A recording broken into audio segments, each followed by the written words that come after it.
कल वाले क्लास में कोई डाउट, कोई भी डाउट? चलो, यदि डाउट नहीं है तो आज हम लोग अपने डेवलपमेंट चैप्टर को आगे बढ़ाएंगे, ठीक है। चलो, कल हम लोग ये पढ़े थे कि अलग अलग लोगों का अलग अलग डेवलपमेंटल गोल हो सकते हैं, है ना, कोई दिक्कत नहीं। जैसे हम लोग कुछ एग्जांपल लिए थे, है ना, पंजाब के किसानों का लिए थे, फिर से एक ऐसे लेबर का लिए थे जो कि गांव में रहते हैं और उसके पास अपना कोई भी जमीन नहीं है, यानी कि लैंडलेस रूरल लेबरर्स, इस प्रकार के एग्जाम्पल लिए थे। उसके बाद फिर मतलब कि अलग अलग लोगों का हम लोग डिमांड यहाँ पे लिए थे, उनका क्या डिमांड हो सकता है, उनका क्या डेवलपमेंटल गोल हो सकते हैं, ये हम लोग देख चुके थे कल, है ना। और कल हम लोग ये भी देखे थे कि इनकम के अलावा भी कुछ डेवलपमेंटल गोल उन लोगों का होता है, जैसे क्या था, डिग्निटी था, सिक्योरिटी था, है ना, हेल्थ था, ये सारा कुछ क्या है, इनकम के अलावा यानी कि मनी के अलावा दूसरा डेवलपमेंटल गोल है। फ्रीडम हो गया, इक्वालिटी हो गया, है ना, ये सारा चीज़ क्या है हमारा इनकम के अलावा अदर गोल है, कोई दिक्कत नहीं। चलो, इसमें तो कोई दिक्कत नहीं था। आज का हमारा टॉपिक है सबसे पहला नेशनल डेवलपमेंट। नेशनल डेवलपमेंट,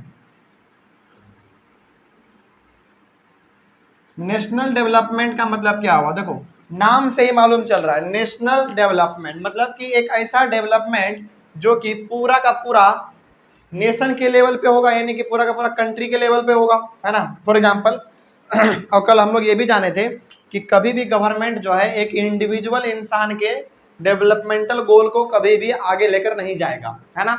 किसके गोल को लेकर जाएगा, हमेशा एक मेजोरिटी ऑफ द पीपल को लेकर जाएगा।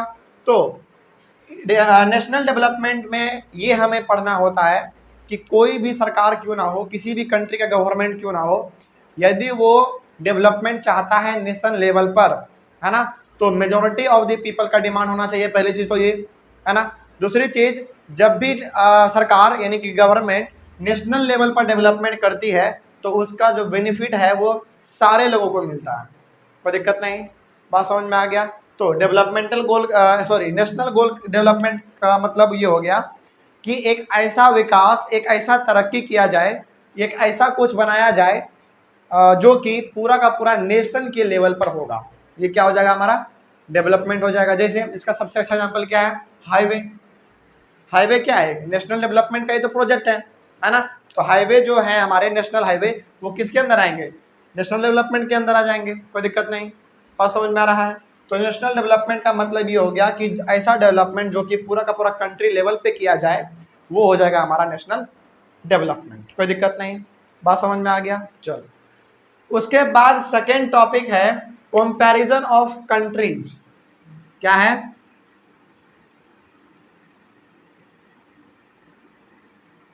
Comparison of countries. अब हम कैसे जानेंगे कि कोई कंट्री बहुत ज़्यादा अमीर है और कोई कंट्री बहुत ही ज़्यादा गरीब है, कैसे जानेंगे। जैसे आज हम लोग जानते हैं कि अमेरिका आज बहुत अमीर देश है ना, रसिया आज बहुत ही अमीर देश है, चाइना आज बहुत ही अमीर देश है ना। कैसे जानते हैं, कैसे जानते हैं, क्या उन लोगों के रहने सहने के ढंग से, क्या नहीं, ये तरीका नहीं हुआ। तरीका है कि उस कंट्री में मतलब कि मान लीजिए यदि हमको पता करना हो कि अमेरिका इतना ज़्यादा अमीर क्यों है, तो उसका क्या निकालना पड़ेगा हमको, वहाँ का नेशनल इनकम निकालना पड़ेगा। देखो, अब वर्ल्ड बैंक जानते हो क्या है, वर्ल्ड बैंक एक ऐसा बैंक है जहाँ पे कि लगभग हर एक कंट्री अपना खाता खुलवा कर वहाँ पे रखता है, और ये वर्ल्ड बैंक हमारा कहाँ पे है, यूएसए में, यूनाइटेड स्टेट ऑफ अमेरिका में है, कोई दिक्कत नहीं। तो वर्ल्ड बैंक ये कहता है कि कोई कंट्री अमीर होगा, कोई कंट्री गरीब होगा, ये कैसे मालूम चलेगा। तो वर्ल्ड बैंक कहती है कि जिस कंट्री का सबसे ज़्यादा नेशनल इनकम होगा वो कंट्री बहुत ही ज़्यादा अमीर कहलाएगा, और जिसका नेशनल इनकम कम रहेगा वो कंट्री गरीब यानी कि पुअर कंट्री कहलाएगा, कोई दिक्कत नहीं। अब सवाल है कि ये नेशनल इनकम होता क्या है। देखो, हम लोग जो भी अपने पैसे को बैंक में जाके जमा करते हैं, है ना, ध्यान से सुनना, हम लोग अपने पैसे को, जो भी पैसा हो हमारे पास, उसको यदि हम जाके अपने बैंक में जमा कर रहे हैं तो अच्छा, हर एक बैंक का हेड कौन है, RBI, reserve bank of India. तो जितना भी बैंक में, चाहे वो पंजाब नेशनल बैंक हो, स्टेट बैंक ऑफ इंडिया हो, बड़ोदरा हो, कोई भी बैंक हो, इन सभी बैंक का हेड कौन है? रिजर्व बैंक ऑफ इंडिया यानी कि आरबीआई, है ना। तो आरबीआई के पास ये एक डाटा है कि पूरा का पूरा इंडिया में, यानी कि इंडिया के अलग अलग बैंकों में कितना पैसा रखा हुआ है, क्योंकि आरबीआई क्या है? सुपीरियर है ना। तो अब जरा समझना मेरे बात को, हर एक आदमी का तो हर एक जगह पे अकाउंट नहीं हो सकता है। बहुत सारा आदमी आज भी इंडिया में ऐसे हैं जिनका कि आज भी अपना कोई एक बैंक अकाउंट नहीं है, लेकिन जितना है कोई ना कोई तो पैसा रखता होगा, है ना। तो उस पैसे को जब आरबीआई एक जगह इकट्ठा करेगा, उस पैसे को हम लोग कहेंगे नेशनल इनकम। क्या कहेंगे? National income. मतलब क्या कि जितने भी अकाउंट खुले हुए हैं अलग अलग बैंक में, उन अकाउंट में जितने भी पैसे रखे हुए हैं, आरबीआई जब सबको एक साथ कैलकुलेट करेगा तो जो इनकम नजर आएगा वो इनकम को हम लोग कहेंगे नेशनल इनकम। कोई दिक्कत नहीं। अब यदि नेशनल इनकम यानी कि वो जो जितना पैसा है, यदि वो ज़्यादा निकला तो आपका कंट्री रिच कंट्री कहलाएगा, और यदि कम निकला तो पुअर कंट्री कहलाएगा। देखो, लेकिन इसमें एक ड्रॉबैक ये है ना कि बहुत सारे आदमी आज भी जो है अपने पैसे को घर में रखते हैं। तो मान लो यदि आरबीआई कभी भी अपना नेशनल इनकम निकालेगा इंडिया का, वो पता करना चाहेगा कि इंडिया का नेशनल इनकम कितना है, तो वो क्या हर घर जाके पूछेगा क्या कि आपके पास घर में कितना पैसा है? यदि जितना भी पैसा है, मान लीजिए 1000 ही रुपया है, तो आप उसको जाके बैंक में जमा कीजिए। बैंक में जब तक पैसा रहेगा तभी तक आपका पैसा नेशनल इनकम के गिनती में आएगा। यदि आपके पास घर में पैसा रखा हुआ है तो वो गिनती में नहीं आता है। बात समझ में आ रहा है क्या कह रहे हैं? मान लो मेरा बैंक अकाउंट है और मेरे पास 2 लाख रुपया है, ठीक। हम बैंक अकाउंट में ना रख के उसको हम अपने घर पे रखे हुए हैं, हम उसको अपने घर पे रखे हुए हैं। और आरबीआई जब नेशनल इनकम को कैलकुलेट करेगा, हर एक अकाउंट के बैलेंस को जब चेक करेगा, तो क्या मेरा 2 लाख रुपया वहाँ पे शो करेगा? नहीं करेगा, क्योंकि हम जमा ही नहीं किए हैं, वो मेरे घर पे है। तो आरबीआई को ये पता नहीं चल पाएगा कि आखिर इंडिया में इंडिया का नेशनल इनकम क्या है। लेकिन फिर भी एक एवरेज जो है वो आरबीआई हमें हर साल अपना निकालती है, और वो बताती हैं कि इंडिया आगे बढ़ रहा है कि नीचे जा रहा है। तो अब यदि कोई पूछे कि बताओ नेशनल इनकम क्या है, तो नेशनल इनकम इंडिया के सारे लोगों का जो भी इनकम है उन सभी को जब हम लोग जोड़ देंगे तो वो हो जाएगा हमारा नेशनल इनकम। बात समझ में आ गया? जैसे मान लो इंडिया में आज 140 करोड़ पॉपुलेशन है, 140 करोड़ पॉपुलेशन है इंडिया का। यदि इन सब के पैसे को जोड़ दे, वो कितना कमाता है, कितना उसके पास है, इन सब को यदि हम लोग जोड़ दे तो वो हमारा कहलाएगा नेशनल इनकम ऑफ इंडिया। कोई दिक्कत नहीं? बात समझ में आ रहा है? कोई भी समस्या इसमें? तो नेशनल इनकम क्या होगा? इंडिया में रहने वाले सभी लोगों के पास जितना भी पैसा है, हाँ, लेकिन वो पैसा कहाँ पे होना चाहिए? बैंक में होना चाहिए, तभी जाके आरबीआई उसको कैलकुलेट कर पाएगी, है ना। अब आरबीआई तो घर घर जाके कहेगी नहीं कि जाइए आप अपना पैसा बैंक में जमा कीजिए, बैंक में जमा कीजिए, ऐसा तो कभी नहीं कहेगी। लेकिन जितना बैंक में है उसी को जोड़ दिया जाएगा और उसी को एक नेशनल इनकम मान लिया जाएगा। कोई दिक्कत नहीं? बात समझ में आ गया? तो अब सवाल है कि मान लो यदि हमको एक आदमी का इनकम निकालना हो एवरेज, कि एक आदमी इंडिया में कितना पैसा कमाता है, तो क्या करेंगे? सुनना ध्यान से। यदि हमको ये निकालना हो कि इंडिया में एक साल में एक इंसान कितना रुपया कमाता है, तो इसको हम लोग कहेंगे पर कैपिटा इनकम। क्या कहेंगे? पर कैपिटा इनकम, यानी कि पीसीआई। जरा देखो यहां पे ध्यान से, पर capita income, per capita income. जरा ध्यान से देखना इस चीज को, बहुत ही इंपॉर्टेंट चीज है ना। हम तो ये जान लिए कि कोई कंट्री डेवलप होगा कि नहीं होगा, ये कैसे मालूम चलेगा? उस कंट्री के नेशनल इनकम से मालूम चल जाएगा। यदि ज्यादा है तो ठीक है, तो आप डेवलप कंट्री हैं, यानी कि आप रिच कंट्री हैं। यदि कम है तो आप पुअर कंट्री हैं। लेकिन यदि हमको पता करना हो कि इंडिया में एक आदमी कितना पैसा ऑन एवरेज, यानी कि एवरेज मोटा मोटी कितना कमाता है ना, ये यदि पता करना हो तो कैसे करेंगे? अब जरा समझना ध्यान से।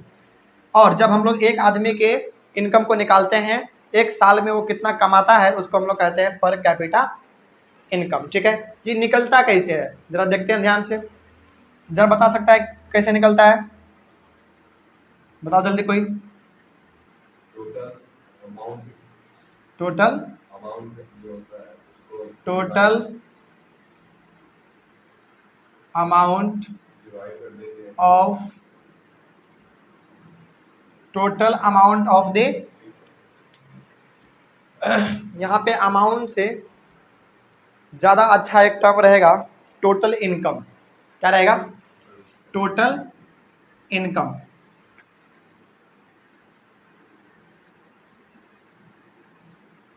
Total income of the, total income of the country, total income of the country. कोई दिक्कत नहीं, बात समझ में आ रहा है? Divided by total number of population, total number of population. कोई दिक्कत नहीं। तो यदि इंडिया में हमको निकालना है कि इंडिया में यदि हमको निकालना हो कि एक इंसान एक साल में कितना पैसा कमाता है, तो हम लोग कैसे करेंगे? Total income of the country. और ये इनकम हमारा कैसे मालूम चलेगा? जितना बैंक में पैसा रहेगा उन सबको एक साथ जोड़ देंगे तो वो हो गया हमारा income. Total income of the country divided by total number of population. मान लो इंडिया में कुछ रुपया है, इंडिया के बैंकों में जब आरबीआई उसको पता किया तो कुछ रुपया निकला, है ना? कोई दिक्कत नहीं। उसको जब हम लोग डिवाइड कर देंगे 140 करोड़ से, क्योंकि आज पॉपुलेशन इंडिया का लगभग 140 करोड़ है, तो जो हमारा वैल्यू आएगा उससे हम लोगों को मालूम चल जाएगा कि एक आदमी एक साल में इंडिया में कितना कमाता है। कोई दिक्कत नहीं, बात समझ में आ रहा है? तो इसी को हम लोग कहते हैं पर कैपिटा इनकम। दूसरा इसका नाम है, इसका पर कैपिटा इनकम का दूसरा नाम है एवरेज इनकम। एवरेज इनकम इसका ये दूसरा नाम है। चाहे एवरेज इनकम कहे चाहे पर कैपिटा इनकम कहे, हमको क्या समझना है कि एक इंसान एक साल में कितना पैसा कमा रहा है, और वो निकालेंगे कैसे हम लोग? Total income of the country divided by total number of population. कोई दिक्कत नहीं, बात समझ में आ रहा है? चलो, यहाँ तक में कोई भी डाउट? अब ये टेबल क्या है इसको अभी हम लोग जानेंगे, लेकिन यहाँ तक में कोई डाउट नहीं। तो कोई भी कंट्री कैसे डेवलप है, कैसे वो कोई कंट्री डेवलप है या फिर डेवलप नहीं है, उसको कैसे मालूम करेंगे? उस कंट्री का इनकम, नहीं उस कंट्री का इनकम। और यदि ये मालूम करना हो कि उस कंट्री में रहने वाला एक इंसान एक साल में कितना पैसा कमाता है, तो उसको कैसे करेंगे? Total income of the country divided by total number of population. इसी को हम लोग कहते हैं पर कैपिटा इनकम या फिर एवरेज इनकम। कोई दिक्कत नहीं, बात समझ में आ गया? अच्छा, सबसे पहली बात तो ये बताओ कि पहला तरीका कंट्री को कंपेयर करने का क्या तरीका हुआ? पहला तरीका तो यही हुआ, यदि नेशनल इनकम ज़्यादा है उस कंट्री का तो वो रिच होगा, यदि कम है तो पुअर होगा, है ना? लेकिन वर्ल्ड बैंक कहती है कि यदि किसी कंट्री में एक इंसान का पर कैपिटा इनकम एक साल का यदि इतना डॉलर है, ध्यान से सुनना क्या कह रहे हैं। पहला तरीका क्या था कंट्री को कंपेयर करने का? National income. यदि नेशनल इनकम ज़्यादा है तो वो डेवलप होगा, यानी कि रिच कंट्री होगा, और यदि नेशनल इनकम कम है तो वो पुअर होगा, है ना? लेकिन वर्ल्ड बैंक एक और हमें तरीका देती है किसी कंट्री को कंपेयर करने का, वो देती है पर कैपिटा इनकम का। क्या देती है? पर कैपिटा इनकम का। वर्ल्ड बैंक कहता है कि यदि किसी कंट्री में एक इंसान का पर कैपिटा इनकम, यानी कि एक साल में वो यदि इतना डॉलर कमाता है, ध्यान से सुनना, इतना डॉलर, कितना डॉलर? 12,236 डॉलर यदि वो कमाता है तो वो कंट्री रिच कंट्री माना जाएगा, वो कंट्री रिच कंट्री माना जाएगा। कोई दिक्कत नहीं, बात समझ में आ गया? अभी हालांकि एक डॉलर का वैल्यू 72-73 रुपया चल रहा है, तो 12,236 इंटू 73 आप कर दीजिए, जो वैल्यू आएगा वो रुपये में आ जाएगा, है ना? यदि उतना रुपया इंडिया में एक आदमी कमाता है तो इंडिया क्या कहलाएगा?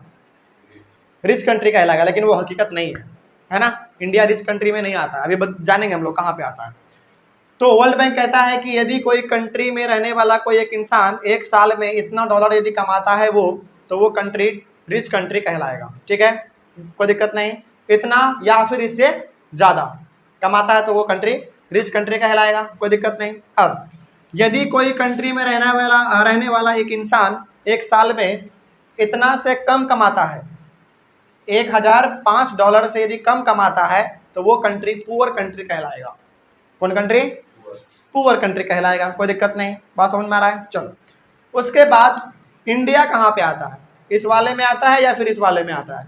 इंडिया बीच वाले में आता है, इंडिया बीच वाले में आता है। यानी कि इंडिया अभी जो है ना धीरे धीरे धीरे धीरे आगे बढ़ रहा है, किसकी ओर? रिच कंट्री की ओर आगे बढ़ रहा है, कोई दिक्कत नहीं, बात समझ में आ गया।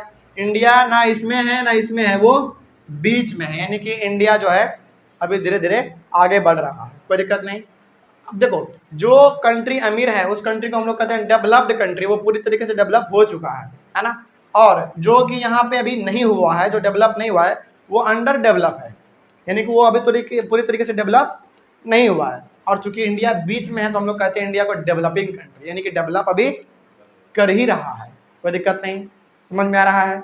चलो, तो यदि तो यहाँ पे क्या समझना है कि यदि कोई कंट्री में रहने वाला एक इंसान एक साल में यदि इतना डॉलर कमाता है तो वो कंट्री रिच कंट्री कहलाएगा, और यदि इतना या फिर इतना से ज़्यादा, यदि वो इतना से कम कमाता है एक आदमी एक साल में रहने वाला, तो वो कंट्री पुअर कंट्री कहलाएगा, कोई दिक्कत नहीं। ये हमें कौन बताता है? ये हमें बताता है वर्ल्ड बैंक, कोई दिक्कत नहीं। वर्ल्ड बैंक दुनिया का सबसे बड़ा बैंक है जो कि यूनाइटेड स्टेट ऑफ अमेरिका में है, और वहाँ उस वर्ल्ड बैंक में लगभग हर एक कंट्री का खाता खुला हुआ है। जिस कंट्री को लोन चाहिए वो वहाँ पे जाके अप्लाई कर सकता है, वो उसको वहाँ से लोन मिल जाएगा, कोई दिक्कत नहीं। हाँ, एक और चीज़ याद रखना, वर्ल्ड बैंक मामूली इंसान को कभी भी लोन नहीं देता है, वो कंट्री बाय कंट्री लोन देता है, यानी कि छोटे मोटे लोगों को वहाँ पे लोन नहीं मिल सकता है। यदि हम जाएंगे हमको मार के भगा देगा, है ना। लेकिन इंडिया, देखिए इंडिया के यदि प्राइम मिनिस्टर जाके वहाँ पे कहे कि हमको ज़रूरत है इंडिया को चलाने के लिए कुछ पैसों की ज़रूरत है, आप हमें दे दीजिए, तो उसको वो दे देगा, कोई दिक्कत नहीं, ठीक है। तो वर्ल्ड बैंक बताता है ये चीज़। तो अब हमारे पास दो चीज़ हो गया किसी भी कंट्री को कंपेयर करने का। पहला क्या? नेशनल इनकम, दूसरा क्या?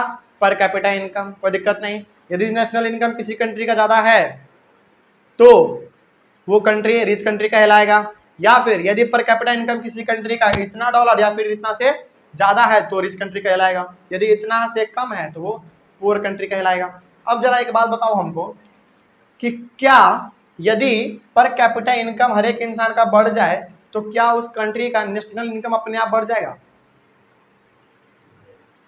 नहीं, सुनो मेरे बात को। क्या यदि किसी इंसान का पर कैपिटा इनकम बढ़ जाए तो क्या उस कंट्री का नेशनल इनकम अपने आप बढ़ जाएगा? बढ़ जाएगा, बिल्कुल बढ़ेगा।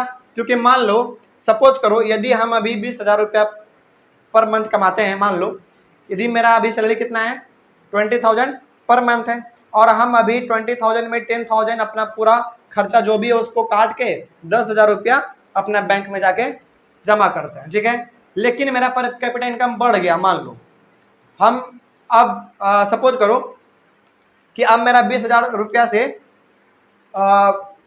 अच्छा, एक 20,000 रुपया अभी हम लोग मंथ पे लिए थे क्या? नहीं, मंथ पे नहीं, पर कैपिटा इनकम तो हमेशा ईयर पे निकलता है ना। तो मान लो कि मेरा सैलरी जो है एक साल का मान लो 1 लाख रुपीज़ है। कितना है? 1 लाख रुपीज़ है।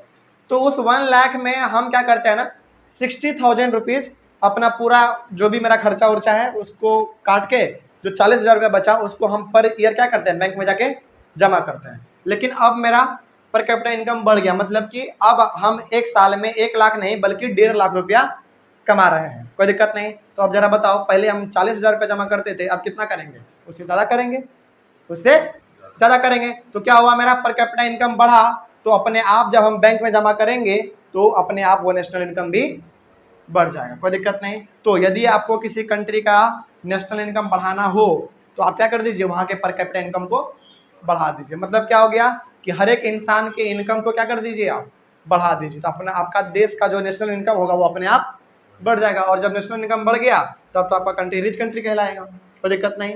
बात समझ में आ गया?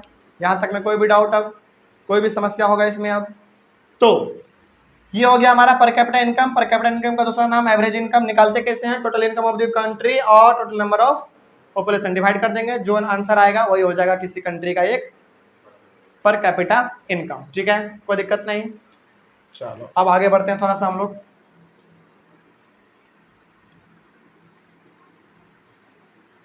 अब बात समझ में आ गया, आगे बढ़ सकते हैं। चलो, नेपाल और बांग्लादेश, नेपाल और बांग्लादेश का जो पर कैपिटा इनकम है वो इंडिया से कम है। ध्यान में रखना है क्या, हमारे जो दो नाइबरिंग कंट्री हैं, एक नेपाल और एक बांग्लादेश, हमारे पड़ोसी देश हैं, उसमें से नेपाल और बांग्लादेश का जो पर कैपिटा इनकम है वो इंडिया से क्या है, कम है। कोई दिक्कत नहीं, बात समझ में आ गया। चलो आगे बढ़ सकते हैं। अब क्या यहाँ नेशनल डेवलपमेंट और कंपैरिजन ऑफ कंट्रीज में कोई दिक्कत होगा? तो कंट्रीज को हम लोग दो तरीके से कंपेयर कर सकते हैं, पहला नेशनल इनकम और दूसरा पर कैपिटा इनकम, और पर कैपिटा इनकम का दूसरा नाम एवरेज इनकम। कोई दिक्कत नहीं, बात समझ में आ गया। चलो, ये तो हो गया एक कंट्री को आपस में किस प्रकार से कंपेयर किया जा सकता है ना। लेकिन अब यदि स्टेट को कंपेयर करना हो, स्टेट को कंपेयर करना हो तो कैसे करेंगे? मान लो हमारे इंडिया में बहुत सारा स्टेट है ना, बिहार, यूपी, झारखंड, है ना, बहुत सारा स्टेट है। यदि स्टेट को कंपेयर करना हो तो कैसे करेंगे? ध्यान से सुनना। देखो, पर कैपिटा इनकम एक कंट्री का भी निकलता है और पर कैपिटा इनकम एक स्टेट का भी निकलता है। बात समझ में आ गया? यदि आप एक स्टेट का पर कैपिटा इनकम निकालेंगे तो स्टेट की इनकम को आपको क्या करना पड़ेगा, जोड़ना पड़ेगा, और स्टेट के पॉपुलेशन में से क्या करना पड़ेगा, डिवाइड करना पड़ेगा, है ना। तो पर कैपिटा इनकम नेशनल लेवल पे भी निकलता है और स्टेट लेवल पे भी निकलता है। तो अब सवाल है कि आखिर हम लोग स्टेट को कैसे कंपेयर करेंगे कि कौन सा स्टेट ज़्यादा डेवलप है, ज़्यादा अमीर है, कौन सा स्टेट ज़्यादा कम डेवलप है, गरीब है, कैसे जानेंगे? इसके लिए कुछ क्राइटेरिया है। क्या क्राइटेरिया है? सबसे पहला है पर कैपिटा इनकम, दूसरा इन्फेंट मोर्टेलिटी रेट, तीसरा लिटरेसी रेट और चौथा नेट अटेंडेंस रेशियो। ये कुछ चीज़ें हैं जिनको कि हम जान के ये पता लगा के कर सकते हैं कि कौन सा स्टेट इंडिया में ज़्यादा डेवलप है, जो कि सबसे आगे हो, है ना। चलो पता करते हैं जरा। देखो यहाँ पे 3 स्टेट के बारे में लिखा हुआ है, हरियाणा, केरल और बिहार के बारे में। चलो इसके बारे में थोड़ा सा पता करते हैं हम लोग, क्या है पता करते हैं। देखो यहाँ हरियाणा का पर कैपिटा इनकम जो है वो है 1,62,032 रुपया, 1,62,032 रुपीज। कोई दिक्कत नहीं।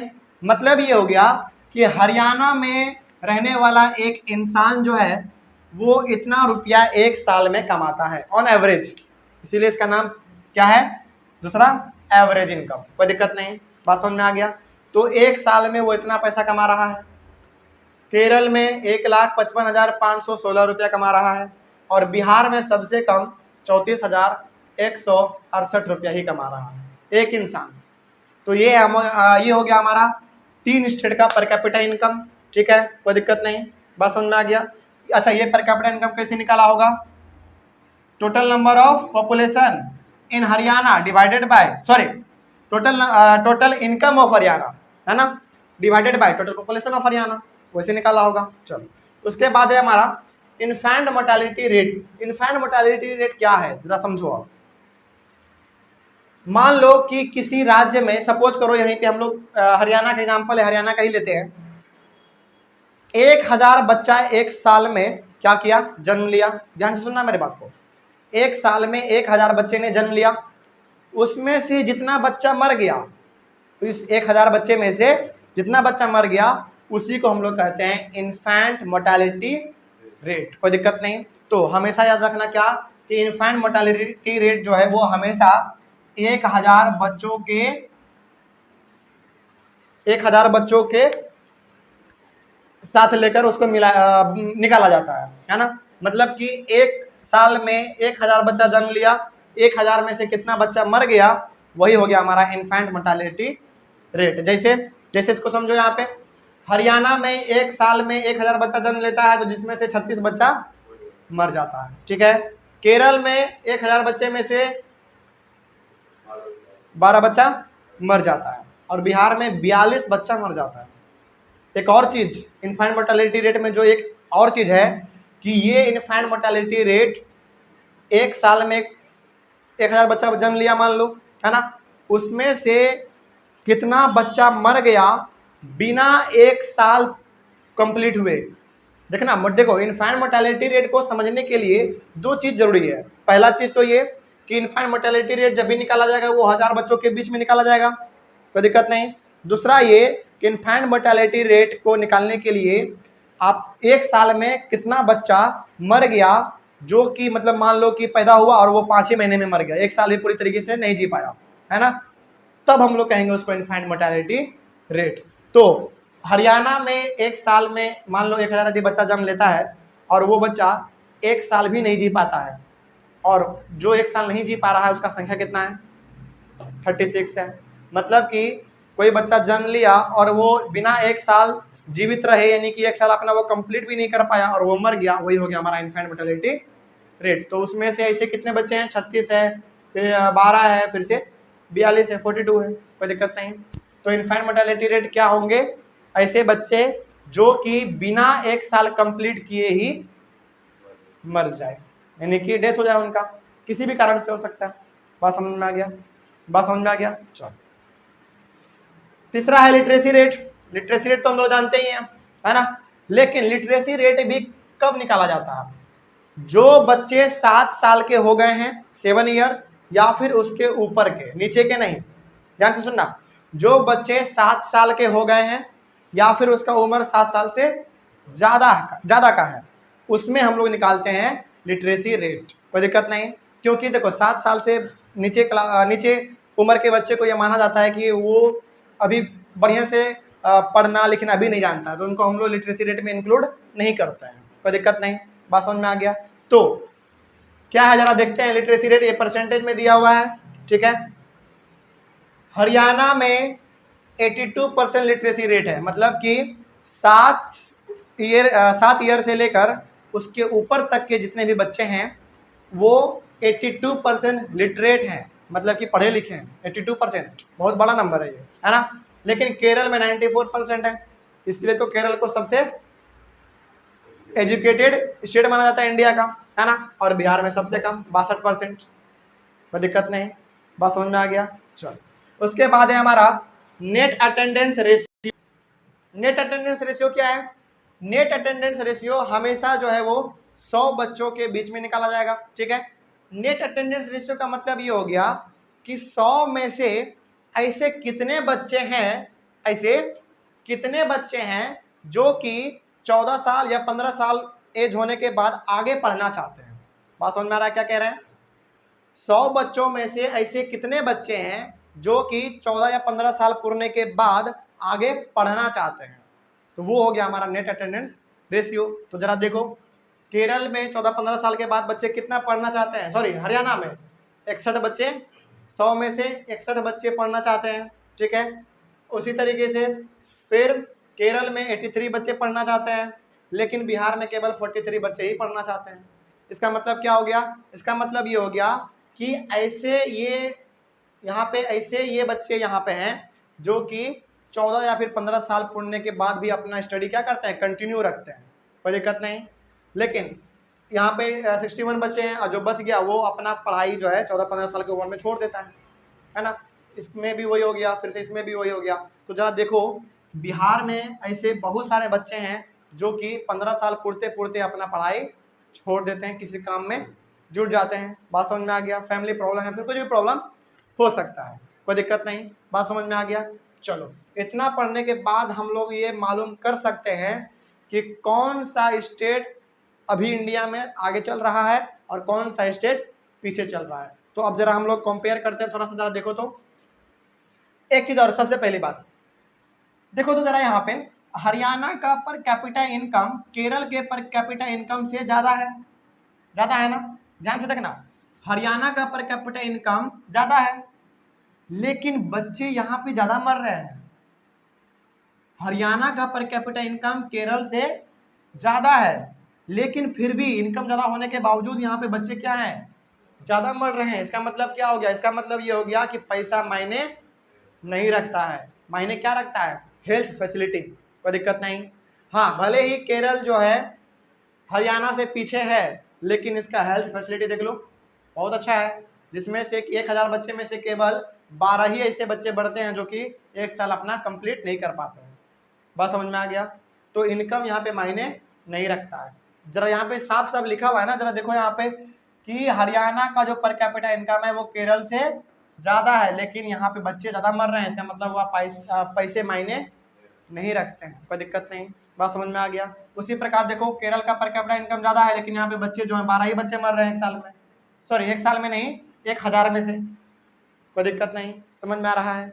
उसी प्रकार बिहार में देखो, बिहार में तो हालांकि पर कैपिटा इनकम कम है ही, ऊपर से इन्फेंट मोर्टेलिटी रेट भी इसका बहुत ज़्यादा है, ठीक है, कोई दिक्कत नहीं। उसके बाद देखो लिटरेसी रेट केरल में सबसे ज़्यादा है, बिहार में बहुत कम है। नेट अटेंडेंस रेशियो 83 ऐसे बच्चे हैं जो कि अपना आगे कंटिन्यू पढ़ाई करना चाहते हैं 15 साल के बाद, लेकिन बिहार में 43% है। इस हिसाब से हम कह सकते हैं कि इंडिया में केरल जो है वो सबसे ज़्यादा डेवलप स्टेट है, और बिहार जो है वो सबसे ज़्यादा पिछड़ा राज्य है, कोई दिक्कत नहीं। चाहे वो पर कैपिटा इनकम का बात हो, इन्फेंट मोर्टेलिटी रेट का बात हो, चाहे लिटरेसी रेट का बात हो, और चाहे नेट अटेंडेंस रेशियो का बात हो, बिहार हर चीज़ में पीछे ही है, कोई दिक्कत नहीं। बात समझ में आ गया, इसमें कहीं पे भी कोई डाउट, अब हर चीज़ समझ में आ रहा है। तो ये डाटा कब का है? ये डाटा 2016-17 का है, 16-17 का है, तब का है जब ये इंडियन गवर्नमेंट एक सर्वे करवाई थी, वहाँ का ये डाटा है, और ये डाटा गवर्नमेंट के वेबसाइट पे भी आपको मिल जाएगा, कोई दिक्कत नहीं। बात समझ में आ गया। तो यहाँ से हम लोग ये सीख गए कि किस प्रकार से कंट्री को कंपेयर करना है, अमीर कौन है गरीब कौन है, और किस प्रकार से स्टेट को करना है इंडिया में खास करके, वो यहाँ पे हम लोग कर लिए, कोई दिक्कत नहीं। अब यदि आपसे पूछे कि स्टेट को कंपैरिजन करने के लिए किन किन चीज़ों की ज़रूरत है, तो 4 चीज़ मिलनी ज़रूरत है ना। सबसे पहला क्या है? पर कैपिटा इनकम, दूसरा इन्फेंट मोर्टेलिटी रेट, तीसरा लिटरेसी रेट, और चौथा नेट अटेंडेंस रेशियो, कोई दिक्कत नहीं। ये चारों जिस स्टेट का बहुत अच्छा है वो स्टेट रिच स्टेट माना जाएगा, अच्छा स्टेट माना जाएगा, डेवलप स्टेट माना जाएगा, और जिसका काम है वो लेस डेवलप, अंडर डेवलप कह सकते हैं, कोई दिक्कत नहीं। बात समझ में आ गया। चलो ये हो गया। उसके बाद हमारा एक टॉपिक है आपके बुक में, पब्लिक फैसिलिटी। क्या है? Public facility.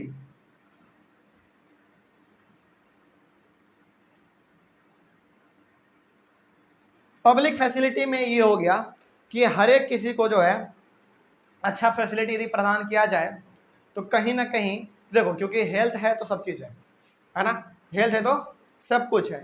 जैसे यहाँ पे देखो, यदि यहाँ पे हॉस्पिटल का व्यवस्था बिहार में ठीक हो जाए तो यहाँ पे जो बच्चे हैं वो मरने से बच सकते हैं, क्योंकि यदि आप देखेंगे बिहार में, तो बिहार में अधिकतर बच्चे जो है वो भूखमरी नहीं कह सकते हैं, कुपोषित का शिकार है, मतलब कि उनको पूरी तरीके से न्यूट्रिशन नहीं मिल पाता है और वो कुपोषित का शिकार होके डेथ कर जाते हैं, कोई दिक्कत नहीं। पहला रीज़न ये है।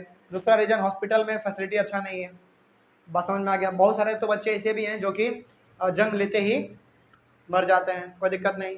तो पब्लिक फैसिलिटी बहुत अच्छा होना चाहिए आपके कंट्री में, तब जाके आपका कंट्री जो है एक अच्छा कंट्री, एक रिच कंट्री के कैटेगरी में आ सकता है, कोई दिक्कत नहीं। और ये चीज़ इंडिया में सबसे ज़्यादा कम है कहीं पे, तो वो है बिहार में, ठीक है, समझ में आ गया।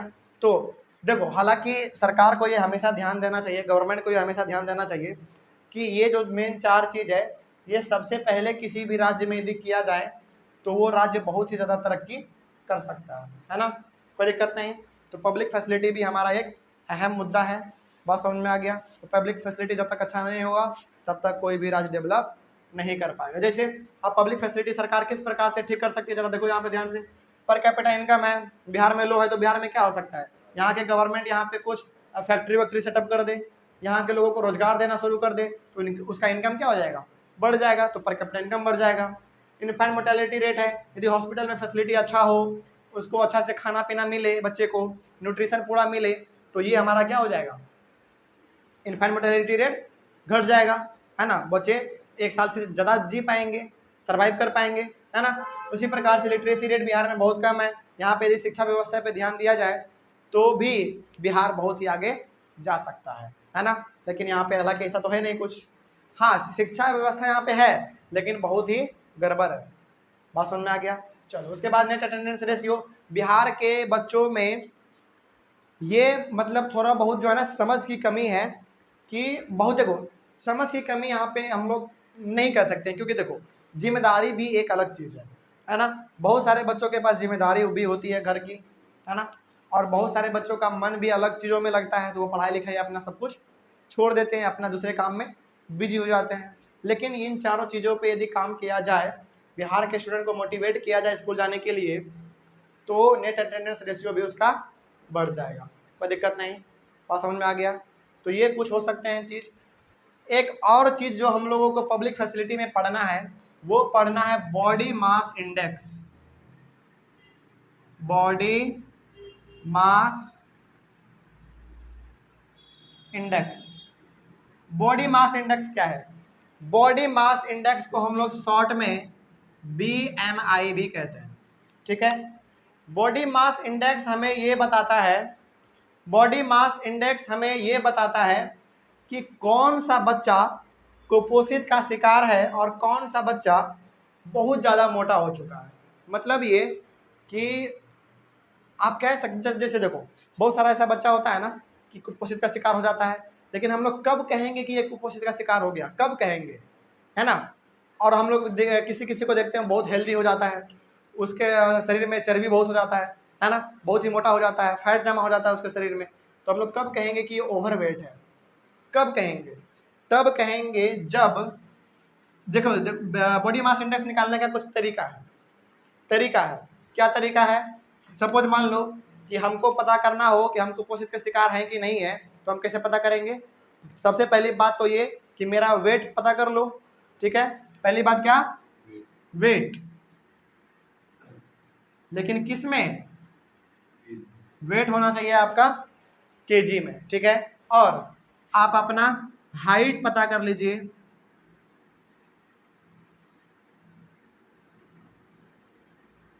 हाइट का स्क्वायर, लेकिन किस में? मीटर में, कोई दिक्कत नहीं। तो यदि हमको पता करना हो कि हम कुपोषित के शिकार हैं कि नहीं है, या फिर हम ओवरवेट तो नहीं है, तो कैसे करेंगे? हम अपना वेट नापेंगे पहले केजी में, उसके बाद मेरा हाइट का स्क्वायर करेंगे, लेकिन हाइट किस में होना चाहिए? मीटर में होना चाहिए। उसके बाद जो सॉल्व करके जो आंसर आएगा, यदि वो 18 से कम आया, यदि वो, जैसे इसको हम लोग जब पता करेंगे तो जो वैल्यू आएगा, यदि वो 18 से कम आता है तो माना जाएगा कि हमारे अंदर प्रोटीन की कमी है, हम कुपोषित के शिकार हैं, माल न्यूट्रिशन के शिकार हैं, यानी कि हमको पूरी तरीके से भोजन अच्छी तरीके से नहीं मिल पा रहा है। कोई दिक्कत नहीं, बात समझ में आ गया। यदि 18 से कम आता है तब ये, लेकिन यदि 25 से ज़्यादा आता है तो माना जाएगा कि आप ओवरवेट हैं, आप अपना वजन कम कीजिए। बात समझ में आया? अच्छा, एक और चीज़, हम लोग जब अपना चेकअप करवाने के लिए जाते हैं फिटनेस सेंटर पे, तो हम लोगों को कैसे कहता है कोई कि आप अपना वजन बढ़ाइए, है ना, और कोई कैसे कहता है कि अपना वजन आप घटाइए, वो इसी चीज़ को चेक करता है। बात समझ में आ गया? कोई दिक्कत नहीं। तो यदि 18 से कम है आपका बॉडी मास इंडेक्स, तो आप कुपोषित के शिकार हैं, आप प्रोटीन लीजिए, न्यूट्रिएंट्स लीजिए, आपका सब चीज़ मेंटेन हो जाएगा। यदि आप 25 से ऊपर आता है आपका वैल्यू, तो आप ओवरवेट हैं, अपने वेट को कम कीजिए, कोई दिक्कत नहीं। लेकिन यदि इन दोनों के बीच में आता है, यदि इन दोनों के बीच में आता है, तो आप एक हेल्दी पर्सन माने जाएंगे, आप एक हेल्दी पर्सन माने जाएंगे, कोई दिक्कत नहीं। यदि पता करना हो तो आप अपना वेट निकालिए केजी में और अपना हाइट निकालिए, उसका स्क्वायर कर दीजिए, लेकिन हाइट होना चाहिए किसमें? मीटर में होना चाहिए, कोई दिक्कत नहीं। बात समझ में आ गया? तो ये था हमारा बॉडी मास इंडेक्स। तो इससे हम लोग पता कर सकते हैं कि आप कुपोषित के शिकार तो नहीं है, या फिर आप ओवरवेट तो नहीं हो गए, कोई दिक्कत नहीं है। बात समझ में आ गया? चलो, ये हो गया। इसके बाद आपके बुक का एक लास्ट टॉपिक है जिसका नाम है सस्टेनेबिलिटी ऑफ डेवलपमेंट। क्या है? Sustainability of development. इसका मतलब क्या हुआ? जैसे देखो, वाटर हमारा क्या है? एक रिन्यूएबल रिसोर्स है, बार बार वो रिन्यू होता रहता है, लेकिन एक समय ऐसा जरूर आएगा जब आपको पीने के लिए पानी नहीं मिल पाएगा, आप बूंद बूंद के लिए मोहताज हो जाएंगे, तरस जाएंगे, है ना। कोई दिक्कत नहीं। जैसे आज पेट्रोल, पेट्रोल के बदले देखो लोगों को लगा ना, साइंटिस्ट को लगा कि पेट्रोल आने वाले समय में खत्म हो सकता है, इसीलिए उन्होंने क्या किया, सीएनजी निकाला। सीएनजी के बाद अब क्या निकाला, इलेक्ट्रिक निकाला, इलेक्ट्रिक कार निकाला, इलेक्ट्रिक बस निकाला, इलेक्ट्रिक स्कूटर निकाला, है ना। तो कहीं ना कहीं हमको ये मालूम है कि आने वाले समय में उस चीज़ों से हमको गुजरना पड़ सकता है ना। तो सस्टेनेबिलिटी ऑफ डेवलपमेंट क्या कहता है, हमें ये कहता है कि आपके पास जो भी अवेलेबल रिसोर्स है आप उसको यूज कीजिए, लेकिन आने वाले फ्यूचर को ध्यान में रखते हुए यूज कीजिए। बात समझ में आ रहा है, मतलब क्या हुआ, मतलब ये हो गया कि आप जो आज यूज करेंगे उसको गलत तरीके से यूज मत कीजिए, जितना ज़रूरत हो उतना ही यूज कीजिए, कोई दिक्कत नहीं, ताकि आने वाले जनरेशन को भी वो चीज़ मिल जाए। बात समझ में आ गया, कोई भी डाउट इसमें। तो सस्टेनेबिलिटी ऑफ डेवलपमेंट क्या है, सस्टेनेबिलिटी ऑफ डेवलपमेंट ये है कि हम अपने अवेलेबल रिसोर्स को यूज करेंगे लेकिन आगे आने वाले जनरेशन को ध्यान में रखते हुए। ऐसा नहीं कि बहुत ज़्यादा यूज कर रहे हैं, अब ऐसा नहीं होना चाहिए कि यदि दुकान बगल में हो तो उसके लिए बाइक निकाल के जा रहे हैं, नहीं, आपके बाल बच्चे जब बड़े होंगे तो उसके बारे में भी सोचिए, है ना। मतलब सस्टेनेबिलिटी ऑफ डेवलपमेंट का मतलब क्या हुआ कि हर एक चीज़ का रिसोर्स का जो है आप यूज कीजिए, लेकिन एक लिमिटेड वे में कीजिए, एक अच्छे तरीके से कीजिए। ऐसा नहीं है कि ब्रश कर रहे हैं और इधर नल चल रहा है, ऐसा नहीं होना चाहिए, है ना। यही है हमारा सस्टेनेबिलिटी ऑफ डेवलपमेंट, कोई दिक्कत नहीं, बात समझ में आ गया। चलो, तो ये था हमारा पूरा का पूरा डेवलपमेंट चैप्टर, बात समझ में आ गया। कहीं पे भी कोई डाउट है, कहीं पे भी कोई समस्या नहीं, यहीं पे हमारा डेवलपमेंट चैप्टर भी खत्म होता है। देखो डेवलपमेंट चैप्टर में समझने वाला जो चीज़ था वो था ये कि हर एक लोगों का अलग अलग गोल हो सकता है, कोई दिक्कत नहीं, पहला चीज़ तो यही था हमारा, इसमें तो कोई डाउट नहीं था, है ना। उसके अलावा था, उसके बाद था कि हर एक इंसान का इनकम के अलावा भी कुछ गोल होता है, for example security, dignity, freedom, equality, ये सब चीज़, कोई दिक्कत नहीं। उसके बाद था नेशनल डेवलपमेंट। नेशनल डेवलपमेंट एक ऐसा डेवलपमेंट जो कि पूरा का पूरा कंट्री लेवल पे किया जाए, और नेशनल डेवलपमेंट जब भी होगा तो मेजॉरिटी ऑफ पीपल के डिमांड को ध्यान में रखते हुए किया जाएगा, है ना। उसके बाद था हमारा कि दो कंट्री को आपस में कंपेयर कैसे करेंगे, तो पहला रीजन क्या है, पहला कैसे करेंगे, नेशनल इनकम, दूसरा पर कैपिटा इनकम। यदि उस कंट्री का नेशनल इनकम बहुत ज़्यादा है तो वो कंट्री रिच कंट्री माना जाएगा, और यदि उस कंट्री में रहने वाले लोगों का एक इंसान का एक साल का इनकम जो यहाँ पे हम लोग लिखे थे 12,236 ऐसा कुछ करके था डॉलर, यदि उससे ज़्यादा है तो वो कंट्री रिच कंट्री माना जाएगा, और यदि 1,005 डॉलर से कम है तो उसको गरीब यानी कि पुअर कंट्री माना जाएगा, कोई दिक्कत नहीं, बात समझ में आ गया। उसके बाद था हमारा कि हम स्टेट को किस प्रकार से कंपेयर करेंगे इंडिया में, बात समझ में आ गया। इसमें जो समझने वाला चीज़ था वो था पर कैपिटा इनकम हम लोग स्टेट का भी निकालते हैं, ठीक है। उसी प्रकार से फॉर्मूला यही रहेगा, फॉर्मूला यही रहेगा, बस यहाँ पे total income of the state हो जाएगा और total number of population of the state हो जाएगा, बस, बाकी कोई दिक्कत नहीं है। इन्फेंट मोर्टेलिटी रेट क्या है, ऐसे बच्चे, मान लो 1000 बच्चे पैदा हुए, ठीक, 1000 में से ऐसे कितने बच्चे हैं जो कि एक साल बिना पूरा किए यानी कि एक साल बिना जीवित रहे वो मर जाए, उसी को हम लोग कहते हैं इन्फेंट मोर्टेलिटी रेट। उसके बाद था हमारा लिटरेसी रेट। लिटरेसी रेट का मतलब क्या हो गया कि ऐसे कितने बच्चे हैं जो कि 7 साल या 7 साल से ऊपर के हैं और जो कि पढ़े लिखे हैं, बात समझ में आ गया, वो हो गया हमारा लिटरेसी रेट, कोई दिक्कत। नेट अटेंडेंस रेशियो क्या था, ये मान लो 100 बच्चे हैं, 100 बच्चे में से ऐसे कितने बच्चे हैं जो कि आगे 14-15 साल के बाद नहीं पढ़ना चाहते हैं, तो ये हो गया हमारा नेट अटेंडेंस रेशियो, जिसमें कि हर किसी केस में बिहार जो है वो सबसे नीचे है, चाहे आप किसी का भी बात कर लीजिए, चाहे इसका इसका इसका या फिर इसका, बिहार सबसे नीचे है। और केरल सबसे आगे है, बस केरल यदि किसी चीज में पीछे है तो वो पीछे है किसमें, पर कैपिटा इनकम में, बाकी सब चीज में तो वो क्या है, आगे ही है, कोई दिक्कत नहीं।